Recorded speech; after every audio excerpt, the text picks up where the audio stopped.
নমস্কার, আমি Snehashis Sanyal, AMFI registered mutual fund distributor. আজকে যে বিষয়টা নিয়ে কথা বলবো সেটা হলো আমরা মিউচুয়াল ফান্ডে ইনভেস্টমেন্ট করতে গিয়ে প্রতিনিয়ত কিছু ভুল করি, অনেক সময় জেনে শুনেও করি। আর এই ভুলগুলোই লং টার্মে পোর্টফোলিওর সবচেয়ে বড় ক্ষতি করে। শুরু করি। যে প্রথম ভুল হলো কোনো পারপাস ছাড়া বা মানে গোল ছাড়া এসআইপি শুরু করা। এটা শুনতে হয়তো খুব বেসিক মনে হচ্ছে, কিন্তু সত্যি বলতে এটাই সবচেয়ে বেশি হয়। কেউ একজন বলল, ভাই এসআইপি করো, আর আমরা করে ফেললাম। নিজেকে কখনো প্রশ্ন করি না আমরা যে আমরা এই যে ইনভেস্টমেন্টটা করছি বা এসআইপিটা করছি সেটা কেন করছি, কত দিনের জন্য করছি, মানে আমার রিস্ক টেকিং ক্যাপাসিটি কত। এই প্রশ্নগুলো না থাকলে যে কোনো একটা ছোট ঘটনাতেই, যেরকম ধরুন একটু মার্কেট কারেকশন হলো যেমন এখন হয়েছে, তাতে কি হয়, বা নিউজ দেখে ভয় পেয়ে এসআইপি বন্ধ করে হয়ে যায়, মন চায় যে এসআইপিটা বন্ধ করে দিই। আর যখন এসআইপি মাঝপথে বন্ধ হয়ে যায় তখন কম্পাউন্ডিংয়ের পুরো মানে এফেক্টটাই নষ্ট হয়ে যায়। কম্পাউন্ডিং নিয়ে অনেকের একটা ভুল ধারণা আছে। অনেকে মনে করেন কম্পাউন্ডিংয়ের এফেক্ট প্রথম দিন থেকে স্টার্ট হয়ে যায়, কিন্তু সেটা নয়। কম্পাউন্ডিং কাজ করে আফটার 5 ইয়ার্স 10 ইয়ার্স, তারপরে প্রথম কিছু বছরে কিন্তু কম্পাউন্ডিং সেভাবে কিছু বোঝা যায় না। একটা এক্সাম্পল দিয়ে বুঝি। ধরুন কেউ 5,000 টাকার মান্থলি এসআইপি করছে, ধরে নিলাম 10% অ্যানুয়ালাইজড রিটার্ন। 5 বছরে তার ভ্যালুয়েশন দাঁড়ায় 3,90,000 টাকা। 10 বছরে প্রায় 10,33,000 টাকা, 20 বছরে 38,28,000 টাকা, 30 বছরে হয় 1,00,00,000 টাকার উপরে। এটা শুধুমাত্র একটা ইলাস্ট্রেটিভ এক্সাম্পল। মার্কেট সবসময় ভোলাটাইল এবং রিটার্নসও অ্যাকর্ডিং টু আসে, কিন্তু প্যাটার্নটা আমাদেরকে বুঝতে হবে। 20 বছর থেকে 30 বছরের যে জাম্পটা, ফ্রম 38 lakhs টু 1.14 CR, এই যে জাম্পটা, এটাই কিন্তু মিস হয়ে যায় যদি কোনো পারপাস না থাকে, মাঝপথে এসআইপি বন্ধ করে বা ইনভেস্টমেন্ট তুলে নেওয়া হয়। তাই এসআইপি শুরু করার আগে নিজেকে একটাই প্রশ্ন করুন, এই টাকাটা কিসের জন্য? এটা কি আমি আমার বাচ্চার কাচ্চার পড়াশোনার হায়ার স্টাডিজের জন্য জমাচ্ছি, ইনভেস্টমেন্টটা করছি, নাকি আমার রিটায়ারমেন্টের জন্য করছি, বাড়ি কেনার জন্য, গাড়ি কেনার জন্য, ট্রাভেলসের জন্য, কিসের জন্য করছি? এই উত্তরটা যদি আপনি খুঁজে পান, তাহলে পরে এই মার্কেট পড়লেও ইনভেস্টমেন্টটা তুলে নেওয়ার প্রবণতাটা কিন্তু কমে যাবে। এবার আসি দ্বিতীয়, মার্কেট পড়লে এসআইপি বন্ধ করে দাও। এই প্রশ্নটা আমাকে সবচেয়ে বেশি করা হয়। এখন এই পরিস্থিতিতে যখন যুদ্ধের জন্য নিফটি 52 উইকস হাই থেকে প্রায় 12%-এর মতন অ্যারাউন্ড নিচে, অনেকেই আমাকে ফোন করে বলছে, দাদা এসআইপি কি বন্ধ করে দেবো? মার্কেট তো হচ্ছে আরও পড়বে, টাকাটাকে রিডিম করে নেব, এখন ইনভেস্টমেন্ট করার কি সঠিক সময়? এই চিন্তাটা আসা স্বাভাবিক, কিন্তু এই সিদ্ধান্তটা ভুল। কেন? Let me explain. এসআইপি কিভাবে কাজ করে সেটা আগে আমাদেরকে বুঝতে হবে। এসআইপি প্রতি মাসে একটা ফিক্সড অ্যামাউন্ট ইনভেস্টমেন্ট হয়। যখন মার্কেট ওপরে থাকে তখন সেই একই টাকায় ইউনিট কম পাওয়া যায়, কারণ প্রত্যেকটা ইউনিটের দাম তখন বেশি। মিউচুয়াল ফান্ডে পার ইউনিটের ভ্যালু, যেটাকে আমরা এনএভি বলি, যখন মার্কেট নিচে থাকে সেই একই টাকাতে বেশি ইউনিট পারচেস হয়, কারণ তখন ইউনিট প্রাইস কম, যেহেতু বাজার নিচে আছে। এটাকেই বলে রুপি কস্ট অ্যাভারেজিং। মানে লং টার্মে আপনার বাইং কস্টটা কমে যায়। মানে হলো মার্কেট যখন পড়ছে তখন আপনার এসআইপি সবচেয়ে সস্তায় কিনছে, ইউনিট কিনছে। আর এই সময় এসআইপি বন্ধ করে দেওয়া মানে এই পুরো সুযোগটাই হাতছাড়া করে দেওয়া। একটা রিয়েল এক্সাম্পল দিলে বলি, 2020 সালে যখন কোভিড হয়, মার্কেট নিফটি আর কি প্রায় 38% পড়ে গেছিল within a span of 40 days. সেই সময় অনেকে এসআইপি বন্ধ করে দেন, প্রচুর লোকের টাকা রিডিম করে বেরিয়ে যায় লস বুক করে। আর কিন্তু যারা চালিয়ে গেছিলেন বা ইনভেস্টমেন্ট তোলেনি, সেই ক্র্যাশের সময় তাদের অল্প দামে ইউনিট বাই হয়েছে। নভেম্বর 2021 নিফটি 18,000 পার করে দেয়। মার্চ 20 যে লোটা ছিল তার থেকে এটা প্রায় 136%-এর গ্রোথ। যারা এসআইপি বন্ধ করেছিল তারা কিন্তু এই পুরো জার্নিটাই মিস করেছে। এবার এখানে ডিসক্লেমার বলি, এটা কিন্তু পাস্ট ডেটা, সমস্ত ক্ষেত্রে একই রকম নাও হতে পারে, বাট আমাদেরকে বুঝতে হবে প্যাটার্নটা। হিস্ট্রিতে বারবার দেখা গেছে কোনো বড় কারেকশনের পরে কিন্তু বাজার রিকভারি করেছে। তাই আজকে যারা এসআইপি বন্ধ করার কথা ভাবছেন, একবার ভাবুন আপনার গোলটা কি। আপনার গোল কি বদলে গেছে? আপনার আর্থিক পরিস্থিতি বা আপনার ফাইন্যান্সিয়াল কন্ডিশন কি বদলেছে? যদি এর আনসার না হয়, তাহলে এসআইপি চালিয়ে যান, বন্ধ করবেন না। রুপি কস্ট অ্যাভারেজিংটাকে কাজ করতে দিন। এবার আসি ভুল নাম্বার 3, থার্ড মিস্টেক, যেটা সবাই করে। পাস্ট পারফরমেন্স দেখে বা লাস্ট ইয়ারের ফান্ডের পারফরমেন্স দেখে ইনভেস্টমেন্ট করা। সৎভাবে বলুন তো, আপনি কিভাবে ফান্ড বাছাই করেন বা কিভাবে করেছেন নিজের ইনভেস্টমেন্টটা করার সময়, যে এই ফান্ডটা গত বছর দারুণ রিটার্ন দিয়েছে, টপ পারফর্মার, এখানে ইনভেস্টমেন্ট করি। তাই করি, আমাদের কাছেও এইভাবে ইনভেস্টাররা বলে, এটা খুব স্বাভাবিক। কিন্তু 2015 থেকে 2018 সালের মধ্যে যেই ফান্ডটা 1 নম্বরে ছিল, 2018 থেকে 21 সালের মধ্যে সেটা 58 পজিশনে নেমে যায়। তার মানে লাস্ট ইয়ারের স্টার ফান্ড এই ইয়ারে স্টার ফান্ড নাও হতে পারে, এর কোনো মানে লজিক নেই। এটাকে বলে রিসেন্সি বায়াস। যা এখন সম্প্রতি ঘটছে সেটাই ভবিষ্যতে একই রকমভাবে হবে বলে আমরা ধরে নিই। এই বায়াসটা আমাদের সবার মধ্যে আছে, এটা হিউম্যান নেচার। কিন্তু ফান্ড বাছাই করতে হয় আপনার পারপাস দেখে, গোল দেখে। আপনার গোল আর ফান্ডের গোল অ্যালাইন হচ্ছে কিনা, আপনার রিস্ক টলারেন্স লেভেল কত, ফান্ডের কনসিস্টেন্সি কীরকম, সমস্ত কিছু দেখতে হয়। ফান্ড ম্যানেজারের ট্র্যাক রেকর্ড, লাস্ট ইয়ারের রিটার্ন দেখতে হয় না, এটা কোনো মানে সিস্টেম না। লাস্ট ইয়ারের রিটার্ন দেখা মানে হচ্ছে পেছনে তাকানো। আপনাকে ইনভেস্টমেন্ট করতে হবে সামনের দিকে তাকিয়ে। এবার আসি ভুল নাম্বার 4, একসাথে অনেক বেশি ফান্ডে ইনভেস্টমেন্ট করা। এটা কিন্তু ভীষণ হাস্যকর হলেও ভীষণ সিরিয়াস।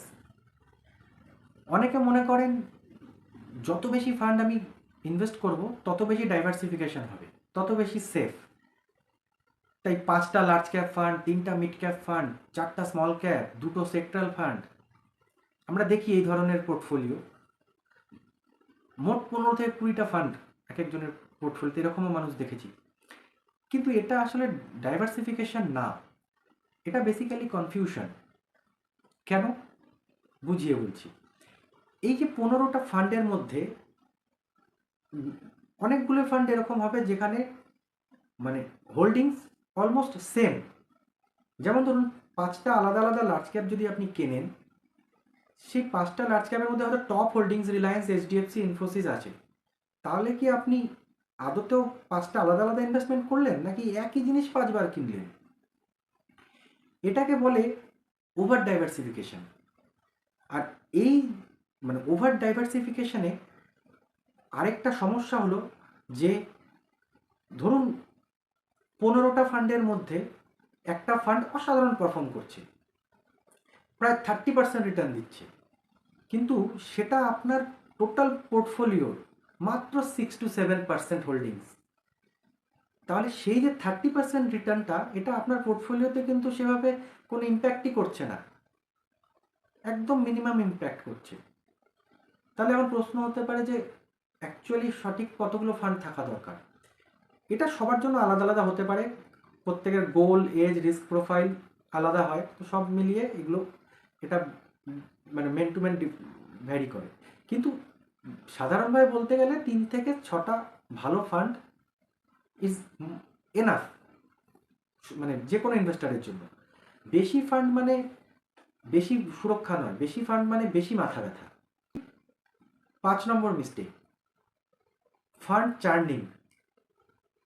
এই ভুলটার নাম হয়তো অনেকেই শোনেননি, কিন্তু বহু মানুষই করে।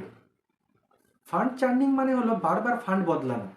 আজকে এই ফান্ড, 3 মাস পরে অন্য ফান্ড, তার 6 মাস পরে আবার অন্য ফান্ড, এইভাবে প্রচুর মানুষ ইনভেস্টমেন্ট করে। এটা কেন হয়? কারণগুলো সাধারণত এরকম যে, কেউ বলল যে তুই এই ফান্ডে ইনভেস্ট করেছিস, ওই ফান্ডটা তো এর থেকে অনেক ভালো রিটার্ন দিচ্ছে, আমরা চেঞ্জ করে চলে গেলাম। হোয়াটসঅ্যাপে কেউ কোনো লিস্ট পাঠালো, আমরা ফান্ড চেঞ্জ করলাম। কোনো ইউটিউবে বা নিউজ চ্যানেলে কোনো ফান্ড সম্বন্ধে দেখলাম, সুইচ করে নিলাম। কিন্তু এই যে সুইচিংটা আসলে আপনার পোর্টফোলিওতে কীভাবে এফেক্ট করছে, মানে 3টে বেসিক এফেক্ট হয়। প্রথমত এক্সিট লোড। বেশিরভাগ ইকুইটি ফান্ডেই 1 বছরের আগে যদি আপনি টাকা উইথড্র করে নেন তাহলে 1% এক্সিট লোড কাটে, মানে আপনার 1 লাখ টাকায় সরাসরি 1000 টাকা কোনো কারণ ছাড়াই। প্রতিবার সুইচ করলে প্রতিবার এই 1% এক্সিট লোড দিতে হচ্ছে। সেকেন্ড হলো ক্যাপিটাল গেন ট্যাক্স। 1 বছরের আগে ফান্ড যদি আপনি রিডিম করে নেন তাহলে short term capital gain tax লাগে 20% short term capital gain tax. যদি 1 বছরের পরেও উইথড্র করেন তাহলেও long term capital gain tax লাগে 1,25,000 টাকা অবধি ছাড়। তারপরে বিয়ন্ড দ্যাট যদি যা গেন হচ্ছে সেটাতে 12.5%। মানে প্রতিবার ফান্ড বদলালে এই ট্যাক্সের বোঝাটা কিন্তু আস্তে আস্তে বাড়তে থাকে। এক্সিট লোড আর ট্যাক্স মিলিয়ে প্রত্যেকটা সুইচে আপনার রিটার্নের একটা মানে বড় অংশ চলে যাচ্ছে। থার্ড হলো কম্পাউন্ডিংয়ের এফেক্ট নষ্ট হয়ে যাওয়া। এসআইপি মানে এসআইপির পুরো মানে কনসেপ্টটাই একটানা মানে সিস্টেমেটিকভাবে চালিয়ে যাওয়া, আর যত লম্বা চালায় কম্পাউন্ডিং কাজ তত ভালো হয়। যখন আপনি ইনভেস্টমেন্ট করছেন লং টার্মের জন্য কম্পাউন্ডিং সেখানে ভালো কাজ করে, বারবার বেরিয়ে আসলে বা ঢুকলে সেই কম্পাউন্ডিংয়ের চেনটা ভেঙে যায়। আর নতুন ফান্ডে ঢুকলে সেই ফান্ডে কম্পাউন্ডিং আবার জিরোর থেকে শুরু হয়, তাতে বেসিক্যালি কোনো লাভই হয় না। একটা কথা মনে রাখুন যে মানে যে ফান্ড আজকে আন্ডার পারফর্ম করছে হয়তো আগামী 2 বছর পরে ওটাই টপ পারফর্মার হবে বা টপ পারফর্মিং ফান্ড হবে। আর যে ফান্ডটা আজকে টপ পারফর্মিং ফান্ড বা আজকে সব থেকে ভালো রিটার্ন দিচ্ছে, এর কোনো গ্যারান্টি নেই যে মানে আগামী দিনগুলোতে বা আগামী বছরগুলোতেও সেই ফান্ডটাই টপ পারফর্মিং ফান্ড থাকবে। এটা মার্কেটের স্বাভাবিক সাইকেল। তাহলে কখন ফান্ড চেঞ্জ করব, এই প্রশ্নটা ভীষণ ইম্পর্টেন্ট। হয়তো একটা ফান্ড বছরের পর বছর আন্ডার পারফর্ম করছে, বেঞ্চমার্ককে বিট করতে পারছে না, ক্যাটাগরি আদার ফান্ডের তুলনায় সেইভাবে মানে উল্লেখযোগ্য পিছিয়ে আছে, অথবা আপনার ইনভেস্টমেন্টের গোল বা রিস্ক প্রোফাইল চেঞ্জ হয়েছে। সেই সব মানে এই বেসিক এই কারণগুলো যদি থাকে তাহলেই ফান্ড চেঞ্জ করা উচিত। কিন্তু যদি এগুলোর মধ্যে কোনোটাই না হয়, শুধু এই ফান্ড মানে গত 3 মাসে কম রিটার্ন দিয়েছে, 3 মাস 6 মাসের পারফরমেন্স দেখে মানে লং টার্ম ডিসিশনস নেওয়াটা একদমই বুদ্ধিমানের কাজ নয়। একটা জিনিস, একটা রুল মনে রাখুন, কোনো ফান্ড চেঞ্জ করার আগে বা সুইচ করার আগে নিজেকে একবার প্রশ্ন করুন যে আমি এই যে সুইচটা করছি এটা কেন করছি, শর্ট টার্ম পারফরমেন্স দেখে করছি, নিউজ দেখে করছি, ভয় পেয়ে। আপনি দেখুন উত্তরটা বুঝতে পারলে আপনার এই সিদ্ধান্তটা মানে ডিসিশনটা ঠিক হবে এবং এই ভুলগুলো অ্যাভয়েড করা যাবে। এবার আসি ভুল নাম্বার 6, প্রতিদিন ন্যাপ দেখা। আজকের দিনে এটা সবচেয়ে বড় সমস্যা। কোনো ইউটিউবে ভিডিও দেখছি যে মার্কেট ক্র্যাশ হবে, এই ফান্ডটা বেচে দাও, গোল্ড কেনো, আর আমরা প্রতিদিন সকালে অ্যাপ খুলে ন্যাপ দেখছি, আজকে উঠেছে কালকে পড়েছে আরও পড়ে গেল, পোর্টফোলিও নেগেটিভ হয়ে যাচ্ছে, প্রতিনিয়ত প্যানিক হচ্ছে। এই যে বিহেভিয়ারটা, এটা লং টার্ম ইনভেস্টমেন্টের ক্ষেত্রে সবচেয়ে বড় শত্রু। কারণ এখানে একটা ফান্ডামেন্টাল মানে মিসম্যাচ আছে। আপনি ইনভেস্টমেন্ট করছেন ধরে নিন 20 বছরের জন্য, আপনার রিটায়ারমেন্টের জন্য বা ছেলেমেয়ের পড়াশোনার জন্য, কিন্তু রিয়্যাক্ট করছেন আজকের এই কারেন্ট নিউজ দেখে। এই দুটো জিনিস একসাথে কাজ করে না। আজকের নিউজ আর 20 বছর পরের রিয়ালিটি, এই দুটোর মধ্যে কোনো ডাইরেক্ট কানেকশন নেই। আরেকটা কথা বলি, যত বেশি ন্যাপ দেখবেন তত বেশি ইমোশনাল ডিসিশনস নেবেন, মানে ইমোশনাল ডিসিশন নেওয়ার প্রবণতা বাড়ে মানুষের মধ্যে। এটা রিসার্চে বারবার দেখা গেছে যে ইনভেস্টার প্রতিদিন পোর্টফোলিও দেখেন তিনি অনেক বেশি রিয়্যাক্ট করেন, অনেক বেশি ভুল সিদ্ধান্ত নেন, কারণ তারা ইমোশন ড্রিভেন ডিসিশন নেন ইনভেস্টমেন্টের ক্ষেত্রে। আর যে ইনভেস্টার মাসে একবার বা 3 মাসে 6 মাসে একবার দেখেন বা দেখেনই না, বছরে একবার দেখেন, ডিসিপ্লিনভাবে ইনভেস্টমেন্ট চালিয়ে যান, এসআইপি চালিয়ে যান, তারাই কিন্তু আলটিমেটলি মানে লং টার্মে গেইন দেখতে পায়। আর আমি মানে সত্যি কথা বলতে মানে বছরে একবার পোর্টফোলিও রিভিউ করা দরকার, কিন্তু ডেইলি নয়। এতে অ্যাংজাইটি বাড়ে, ওয়েলথ বাড়ে না। মিস্টেক নাম্বার 7, দেরিতে শুরু করা। এটা সবচেয়ে বড় ভুলের মধ্যে একটা। আর সবচেয়ে বেশি মানুষ এই জিনিসটা করেন এবং আমাদেরকে প্রতিনিয়ত এই জিনিসটা ইনভেস্টরদের কাছ থেকে শুনতে হয় যে এখনও তো বয়স আছে, একটু সেটেল হই, তারপর এখন তো মার্কেট নিচে, একটু ঠিক হোক, তারপর স্যালারি বাড়লে করব।